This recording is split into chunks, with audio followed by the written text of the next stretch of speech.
ചെടികളും മരങ്ങളും നട്ടാൽ മാത്രം പോരാ, അപ്പോൾ പരിപാലിക്കുകയും വേണമെന്നുള്ളതിന് ഒരു മനോഹരമായ ഉദാഹരണമാണ് നമ്മുടെ നാച്ചുറൽ സയൻസ് ഡിപ്പാർട്ട്മെൻറ്റിലെ കുട്ടികൾ ഇന്നലെ നട്ട ഔഷധസസ്യത്തോട്ടത്തിൽ ചെടികളെ നനയ്ക്കുന്ന കാഴ്ചയാണ് നമ്മൾ കണ്ടുകൊണ്ടിരിക്കുന്നത്. വൈദ്യരണിയുടെയും സുഗേനയുടെയും നേതൃത്വത്തിൽ ഇന്നലെ നമ്മൾ ഒരുക്കിയ മനോഹരമായ നമ്മുടെ സ്വന്തം ഔഷധസസ്യത്തോട്ടം നനയ്ക്കുന്ന മാർത്തി ഫിലിപ്സ് ട്രെയിനിങ് കോളേജിലെ വിദ്യാർത്ഥിനികൾ. ആനച്ചോടി, തെറ്റി, കൊടങ്ങൽ, മഷിത്തണ്ട്, ബ്രഹ്മി, കച്ചോലം, തുളസി, ഇഞ്ചി, മഞ്ഞൾ, പൂവാങ്കുറുന്നൽ, ഞവര, അങ്ങനെയുള്ള ഒരുപാട് ഔഷധ സസ്യങ്ങളുണ്ട്. ദശപുഷ്പങ്ങൾക്ക് വേണ്ടി പ്രത്യേകമായി ഒരുക്കിയ സ്ഥലമാണ് നമ്മളിപ്പോൾ കാണുന്നത്.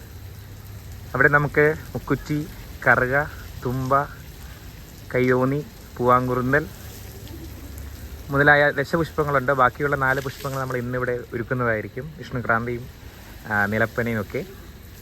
ഇത്തരത്തിൽ വളരെ എല്ലാ ദിവസവും നമ്മുടെ ഔഷധസസ്യത്തോട്ടം പരിപാലിക്കാനും ഈ തോട്ടത്തിൽ നിന്ന് ഒരു ദിവസം ആരംഭിക്കാനും നേതൃത്വം കൊടുക്കുന്ന നാച്ചുറൽ സയൻസ് ഡിപ്പാർട്ട്മെൻറ്റിലെ കുട്ടികൾക്ക് സ്നേഹവും സന്തോഷവും അറിയിക്കുന്നു.